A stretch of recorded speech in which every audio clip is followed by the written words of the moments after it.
गाणं शिकणाऱ्या आणि गायन वादनाच्या परीक्षेला बसणाऱ्या माझ्या सर्व सांगीतिक विद्यार्थ्यांचं या ठिकाणी मी स्वागत करतो. आज मी तुमच्याशी चर्चा करणार आहे की गाणं किंवा वाद्यवादन हे का शिकावं, कशासाठी शिकावं, यावर आपण आता चर्चा करूया. तुम्ही सगळेजण गांधर्व महाविद्यालयाच्या परीक्षेला बसलेले आहात. या परीक्षेसंदर्भात मी तुम्हाला सगळं काही सांगणारच आहे. पण एक महत्त्वाचं असं की आपण संगीत क्लास लावलेला आहे किंवा गुरु शोधलेला आहे आणि गुरुकडून आपण गायन कला किंवा वाद्यवादन, स्वरवाद्यवादन, कोणी तालवाद्याचं तबलावादन, इतर अनेक प्रकारची वाद्य आहेत. तर ते शिकण्यासाठी गुरु शोधतात, गुरूंकडे जातात. पण एक महत्त्वाची गोष्ट आहे, गांधर्व महाविद्यालय मंडळ जे आहे हे संगीत शिकून संगीतात अतिशय पुढे जाणाऱ्या विद्यार्थ्यांसाठी ते आहे. परीक्षा म्हणजे नेमकं काय, की तुम्ही गायन कलेची किंवा वाद्यवादन कलेची प्रगती किती केलेली आहे त्याचं मोजमाप म्हणजे परीक्षा. आता तुम्ही परीक्षेला बसलेले आहात, पण मनातून एक काढून टाका की केवळ प्रमाणपत्र आपल्याला मिळावं म्हणून तुम्ही परीक्षेला बसणार असाल तर ते चुकीचं आहे. तुम्ही गाणं शिकताय किंवा वाद्यवादन शिकताय हे तुम्ही तुमच्या संगीतातल्या अभ्यासक्रमाची प्रगती करण्यासाठी करता आहात.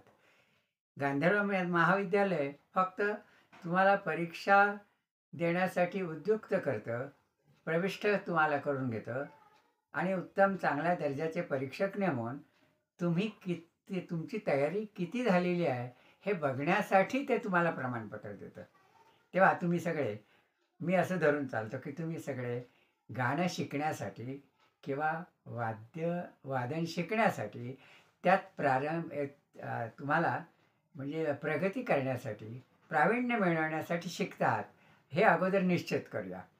आता महत्त्वाचं असं की गायन, संगीत, वाद्य किंवा वादन हे का शिकावं, तर या संगीत कलेचा वारसा अनेक महान दिग्गज कलाकारांनी जसा टिकवला आहे तसा तो आपल्याला पुढे टिकवायचा आहे. दुसरी गोष्ट, संगीत हे एक असं शास्त्र आहे की ते तुम्हाला आनंद तर देतच, पण या जुन्या सांगीतिक कलेचा एक वारसा जो आहे ते जपण्याचंही एक आवड निर्माण करून देतं. आणि म्हणून आपण हे गाणं शिकतो, गाण्याचा अभ्यास करतो, गांधर्व महाविद्यालयाच्या परीक्षा देतो.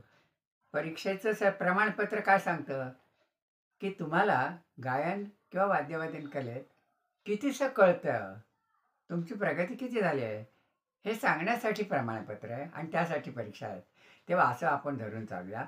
आणि दुसरी गोष्ट अशी की एखादी गोष्ट तुम्ही शिकायची म्हटल्यानंतर ती अर्धवट सोडू नका. तुम्हाला ते जमायला लागलं, आवड निर्माण झाली की हळूहळू तुम्ही त्याच्यात पुढे जाणार आहात. मुळात म्हणजे गायनाची किंवा वाद्यवादनाची तुम्हाला आवड असणं आवश्यक आहे. आता मी समजतो की तुम्ही सगळे शिकता म्हणजे तुम्हाला आवड आहे, बरोबर. पण आता अशी परिस्थिती आहे की ही आवड जपण्यासाठी तुम्हाला तुमचे गुरु त्यांनी सांगितलेल्या नियमाप्रमाणे तुम्ही ते सगळं पाठांतर करता आहात, आवाजाचा रियाज करतात, वाद्यवादनाचा सराव करता आहात. हे नियमितपणे आणि प्रामाणिकपणे ते गुरुच्या आज्ञेप्रमाणे आणि त्यांच्या मार्गदर्शनाने तुम्ही करणार आहात. आता इथे गंमत बघूया की संगीत म्हणजे नेमकं काय हे आपण समजून घेऊ. तर बाळांनो, ही आपली संगीत कला अनेक वर्षापासून एक मोठमोठ्या संगीत गाणाऱ्या गायक वादकांनी ती सांभाळलेली आहे आणि आम्हीही ती सांभाळतोय.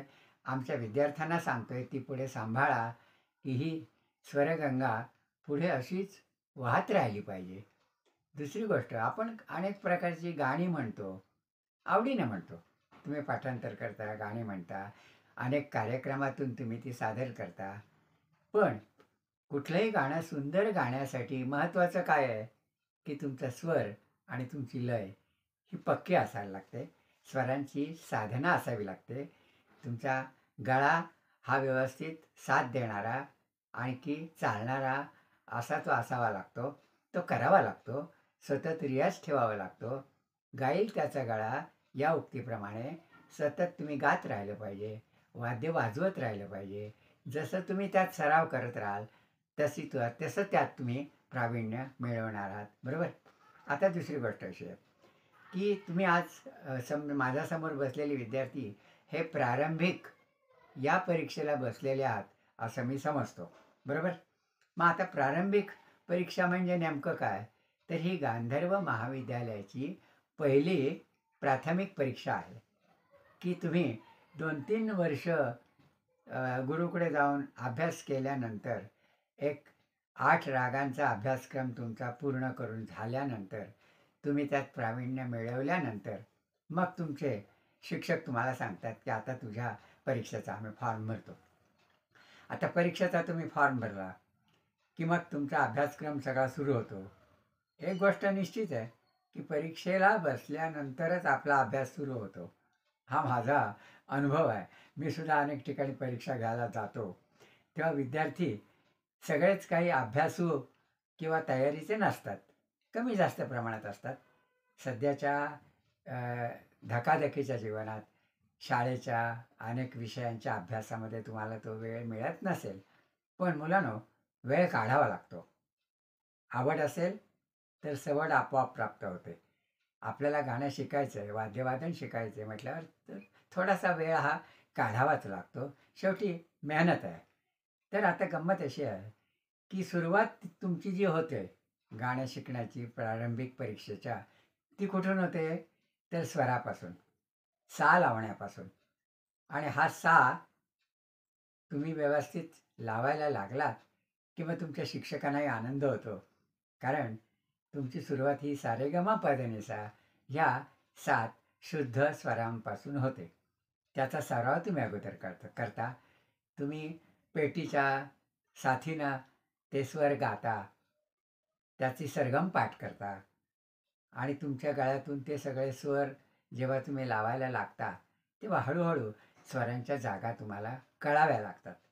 पण बाळांनो, 7 स्वर व्यवस्थित म्हणण्यासाठी अगोदर तुम्हाला पहिला षड्ज जो आहे सा.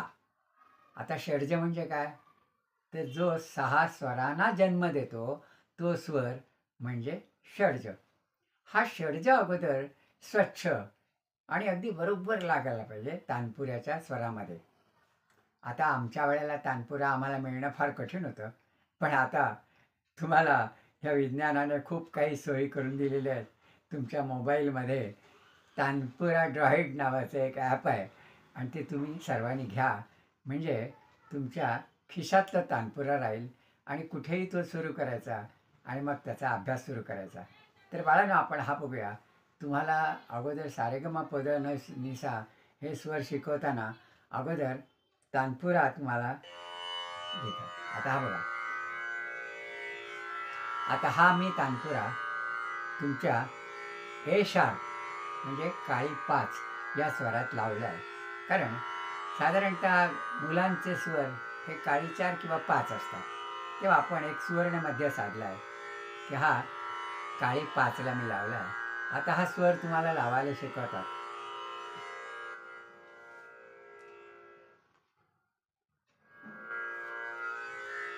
म्हणा बघू माझ्याबरोबर.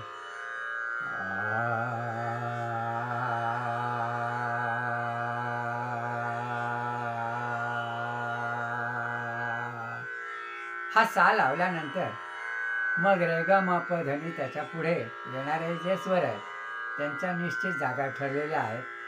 म्हणाल माझ्याबरोबर. सा रे ग म प ध नि सा सा ने ध प म ग रे सा. या शुद्ध स्वरांच्या सप्तकाचा तुम्ही सराव करता आणि तो सराव केल्यानंतर मग तुम्हाला ते स्वर कळायला लागतात. पेटीच्या स्वरात तुम्ही म्हणता, पण फक्त सा लावून जो स्वर लावतो त्याला स्वर कळतात असं आपण म्हणता येईल. तेव्हा सा लावल्यानंतर कुठलाही स्वर रे ग म प ध नि मधला तुम्हाला लावता यायला हवा. आता बघूया आपण त्याची गंमत कशी आहे ते. तुम्ही स रे ग म प ध नि सा सा नि ध प म ग रे सा असं जेव्हा म्हणता, तेव्हा तुम्हाला जर कोणी सांगितलं की ग म्हणा किंवा ग स्वर लावा, तानपुरा लावल्यानंतर तुम्ही कसं म्हणणार आहात की अगोदर तुम्ही सा रे ग असं म्हणणार, मग सा ग वर जाणार, बरोबर आहे. सा रे ग. पण ज्या विद्यार्थ्याला सा ग असं गंधारवर म्हणजे गवर पटकन जाता येतं, त्याला ग ची जागा कळलेली आहे. म्हणून आता मी काही जागा तुम्हाला म्हणून दाखवतो. इथे पेटी नाही आहे, पण फक्त सावर सा प. चेक करूया. सा रे ग म प सा म. सा रे ग म सा नि. सा रे ग म प ध नि सा ध. सा रे ग म प ध सा रे सा. तर अशा पद्धतीने तुम्हाला त्याच स्वरावर पटकन जाता आलं. मग कसं जायचं, तर सारेगामापधनेचा ही जी आरोहाची क्रिया आहे ही मनातल्या मनात तुम्हाला चटकन करता आली पाहिजे. कसं, स प सारेगामा प सा मा सारेगामा सा ने सारेगामा प ध नि सा ग सारे ग. हे असं मनातल्या मनात आरोह हा चटकन तुम्हाला कळायला हवा आणि तो मनातल्या मनात ते स्वर आपोआप फिरले पाहिजेत. तेव्हा मग स्वरांच्या जागा तुम्हाला व्यवस्थित कळतील. एकदा का हे सप्तक सगळं तयार झालं आणि शुद्ध स्वर तुम्हाला कळायला लागले की मग त्यानंतर येतं ते म्हणजे विकृत स्वरांचा अभ्यास. विकृत म्हणजे कोमल आणि तीव्र. तुम्हाला शिक्षकाने सांगितलं असेल की 7 शुद्ध 4 कोमल 1 तीव्र असे सप्तकात 12 स्वर असतात. तर आपण म्हणतो नेहमी सप्तकात 7 स्वर असतात, पण रेगधनी आणि म हे 2-2 आहेत. रेगधनी कोमल आणि शुद्ध, म तीव्र आणि शुद्ध. हे तुम्हाला कळलं. स्वरांच्या तुम्ही सगळ्या जागा लावायला लागलात की बरंचसं काम तुमचं झालं. तुमचा परीक्षक जेव्हा तुमच्याकडे बघत असतो, तुम्ही जे परीक्षेला बसलेले असतात, मुळात बाळांनो परीक्षेला बसताना एक असा रुबाबात बसायचा, असं घाबरून बावरलेल्या स्थितीत बसायचंच नाही. तुम्हाला खूप काही छान येतं आहे, तुम्ही अभ्यास केलेला आहे, तुम्हाला स्वर कळत आहेत, तुमच्या बंदिशी पाठ आहेत, तुमचे सगळे ताल पाठ आहेत, अशा थाटात, आणि आपण खूप मोठे गायक आहोत अशा थाटात तिथे बसायचं असतं. एक गंमत सांगतो तुम्हाला. तुम्ही विद्यार्थी म्हणून परीक्षकासमोर बसतात, पण तुमचे जे परीक्षक समोर तुमची परीक्षा घ्यायला बसले आहेत ते पण विद्यार्थीच आहेत बरं. कारण मी सुद्धा परीक्षा घ्यायला जातो, पण मी सुद्धा अजून गाणं शिकतोय. हे आपल्यातलं विद्यार्थीपण कधी संपत नसतं बाळांनो. आणि असंच हवं, आयुष्यभर शिकतच राहायचं असतं. त्यातच खरी गंमत असते, मजा असते आणि जगण्याचा आनंद असतो. तर अशा तऱ्हेने परीक्षक तुम्हाला जेव्हा सगळे प्रश्न विचारायला सुरुवात करतात तेव्हा तो काय बघतो की तुम्ही किती सभाधीटपणे तुमच्या त्या परीक्षकासमोर बसला आहात. तुमच्या आजूबाजूला हार्मोनियम वादक, तबला वादक असे बसलेले असतात. तर तिथे घाबरून जाण्याचं काही कारण नाही. परीक्षक अगोदर तुम्हाला स्वच्छ असा तुमचा सा कसा तुम्ही लावता ते तुम्हाला लावायला सांगतो, बरोबर. मग तुम्ही तानपुऱ्याच्या स्वरामध्ये तो सा लावणार आहात. सा लावून झाल्यानंतर मग सारेगमपधनी हे सगळे स्वर तुम्ही म्हणणार आहात.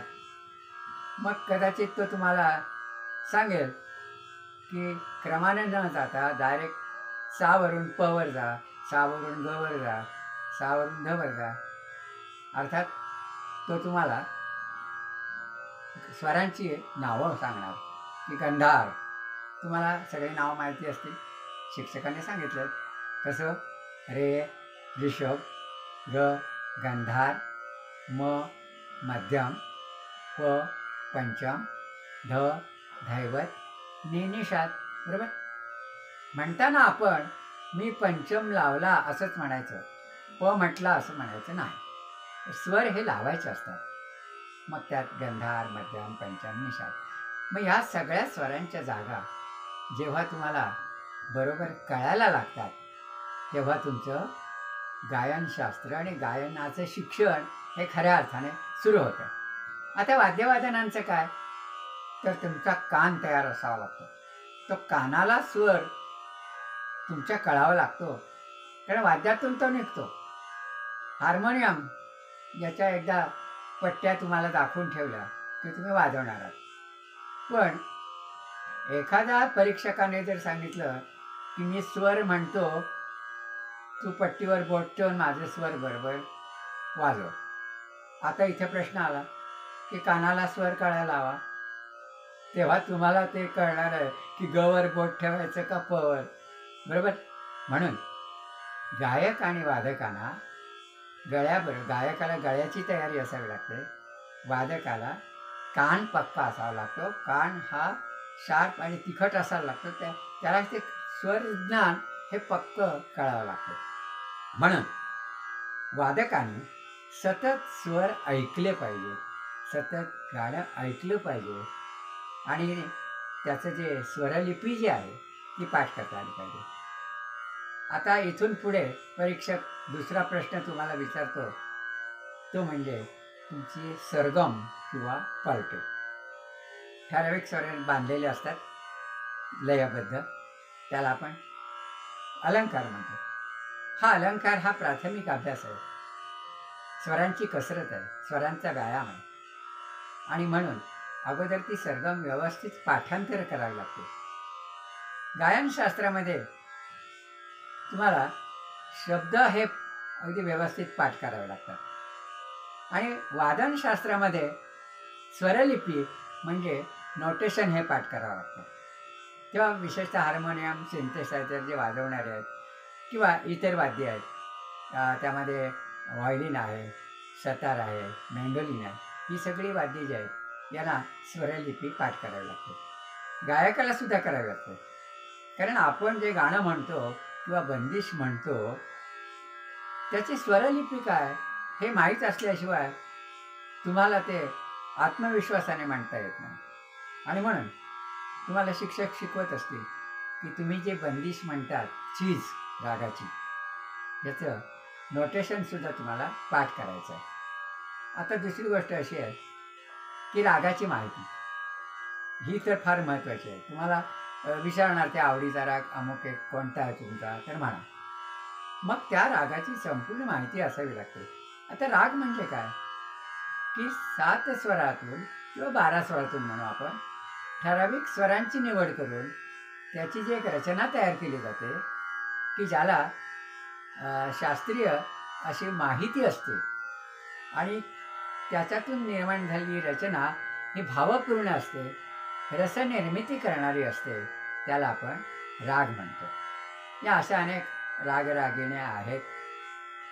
रागदारीचा अभ्यास करताना त्या रागाची संपूर्ण माहिती अगोदर, मग त्यामध्ये थाट आहे की तो कुठल्या थाटातून निर्माण झाला राग, त्या रागामध्ये नेमके किती स्वर आहेत, त्यात वर्जित स्वर कोणते आहेत, कोमल तीव्र कोणते आहेत, त्याचा वादी आणि संवादी जे प्रमुख आणि उपप्रमुख 2 स्वर असतात ते कोणते आहेत, त्यानंतर त्याचे पकड म्हणजे एक छोटासा स्वरसमूह की तो म्हटल्यावर तो राग ऐकणाऱ्याला कळतो की हा कुठला राग आहे. बरोबर? आणि मग हे त्यांचं तो थाट आहे त्याची माहिती, नंतर त्याचं चलन कसं आहे हे सगळं तुमच्या गुरुकडून तुम्ही शिकणार आहात. ही सगळी रागाची माहिती. रागाला आणखी एक दुसरी माहितीचा एक प्रकार आहे, तो म्हणजे रागाचं गायन समय. गान समय म्हणजे कोणत्या वेळी तो राग गायला जातो. मग त्यामध्ये प्रहर आले, दिवसाचा प्रथम, दुसरा, तिसरा, अंतिम प्रहर, रात्रीचा प्रथम प्रहर, रात्रीचे अंतिम, असं ते वेगवेगळे आहेत. आता शिकणाऱ्यांना या प्रहरचा जास्त विचार करायचा काय गरज नाही आहे, कारण कधी कधी रात्रीच्या प्रथम प्रहरचा राग आपण सकाळी परीक्षकासमोर गातो, त्या तिथेही बंधन तुम्ही ठेवू नका. फक्त बैठकीत गाताना तुम्ही जेव्हा मोठे गायक व्हाल तेव्हा तेव्हा त्याचा विचार करावा लागतो की आता समय कोणता आहे आणि मी हा कोणता राग मला आता म्हणायचा आहे, तो तेव्हाचा भाग आहे. तर मग अशा प्रकारे रागाची सगळी माहिती, थाट, वर्जित स्वर, वादी संवादी, आरोह अवरोह, त्याचं गाणं समय, ह्या सगळ्या गोष्टी, नंतर त्या रागाचा भाव कोणता, रसनिर्मिती कोणती, हे सगळं माहिती झाल्यानंतर तुम्हाला तानपुराच्या स्वरावर त्या रागाचे सगळे स्वर आरोह आणि अवरोह म्हणायचे, ते तुम्ही मात्र पक्के करून ठेवा. आणि आरोह अवरोह झाल्यानंतर तुम्हाला विचारतील पकड. आता पकड म्हणजे काय, तर समजा त्या रागामध्ये 5 स्वर, 6 स्वर, 7 स्वर किती असो, पण असं एक 2-3 स्वर की जे गायल्यानंतर समोरच्याला कळतं की हा राग कुठला आहे, त्या रागाचं नाव काय आहे हे कळतं, ती पकड. ही पकडसुद्धा तुम्ही करून ठेवा.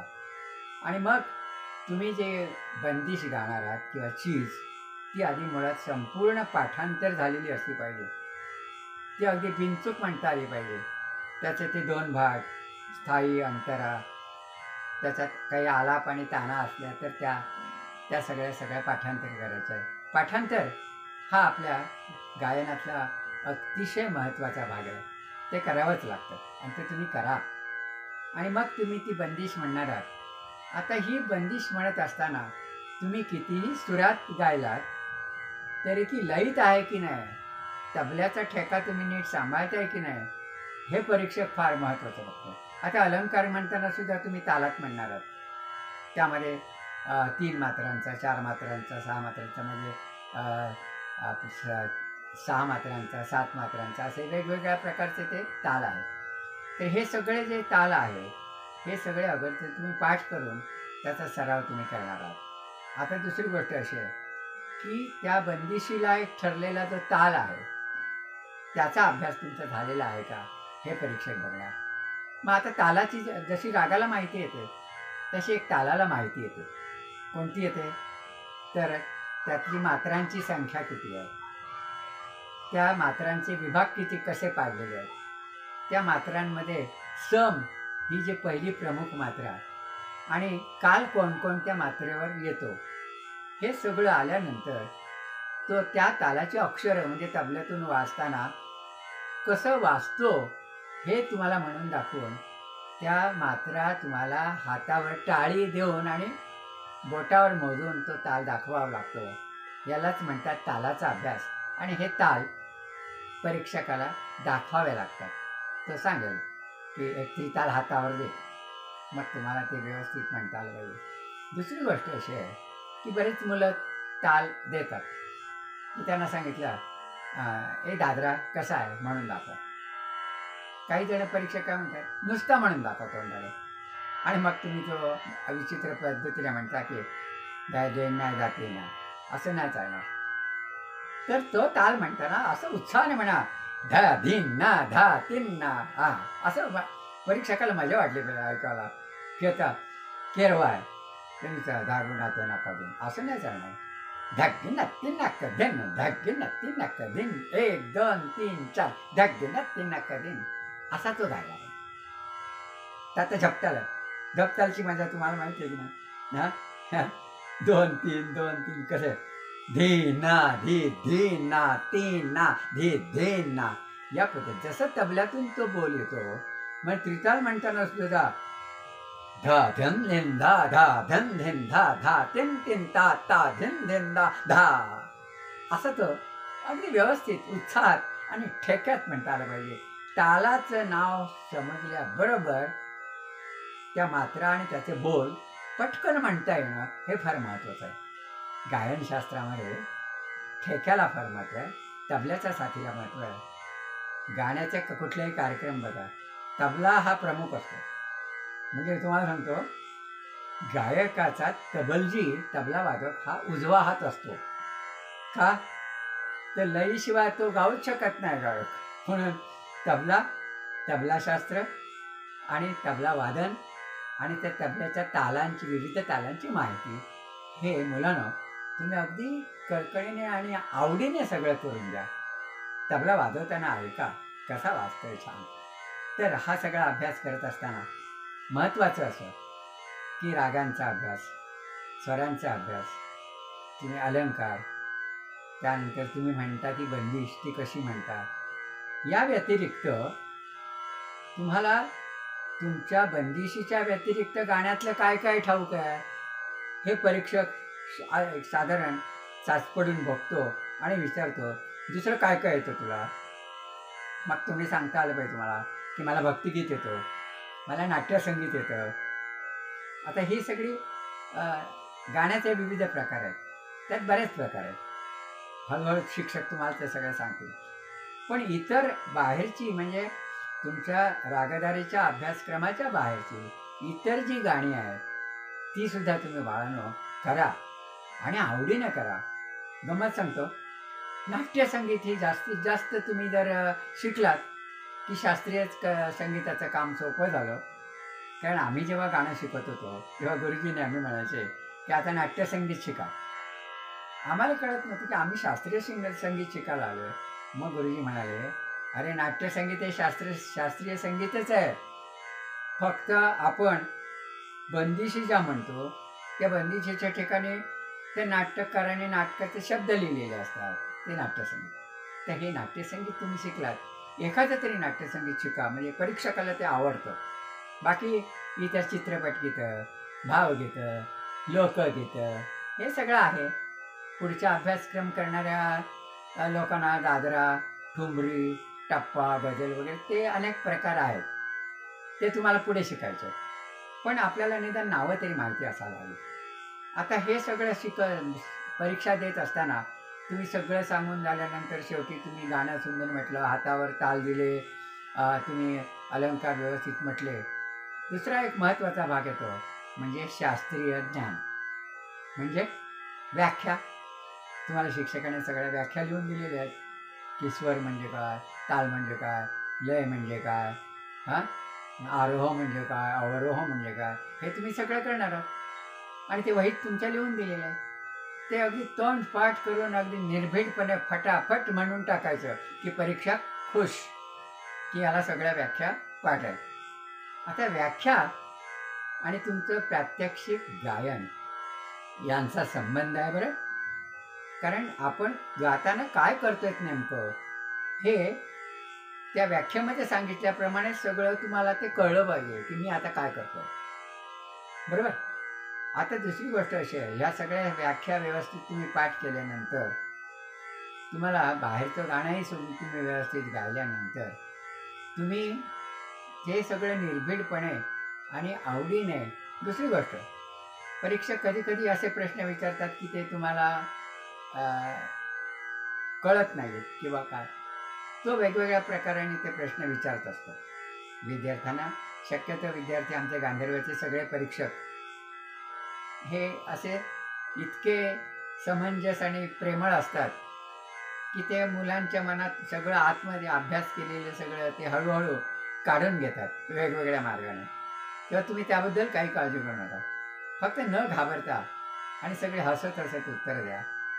एखादं उत्तर चुकीचं गेलं तरी घाबरण्याचं काही कारण नाही आहे, कारण गाण्यामध्ये सगळंच काही तयार होईल हे असं नसतं, कालांतराने सगळं तयार होतं. तर सगळे विद्यार्थी तुम्ही आता परीक्षेला बसताना तुमचे शिक्षक सांगतील त्याप्रमाणे हा सगळा अभ्यास करा. न घाबरता परीक्षकासमोर बसा आणि सगळं ते पाठ केलेलं आहे. आणि जसं तुम्ही शिक्षकांसमोर क्लासमध्ये म्हणता तसंच परीक्षा केंद्रावर परीक्षकाच्या समोर म्हणा, म्हणजे तुमचं काम सोपं होईल आणि तुम्ही जास्तीत जास्त विद्यार्थी त्यात यशस्वी व्हाल.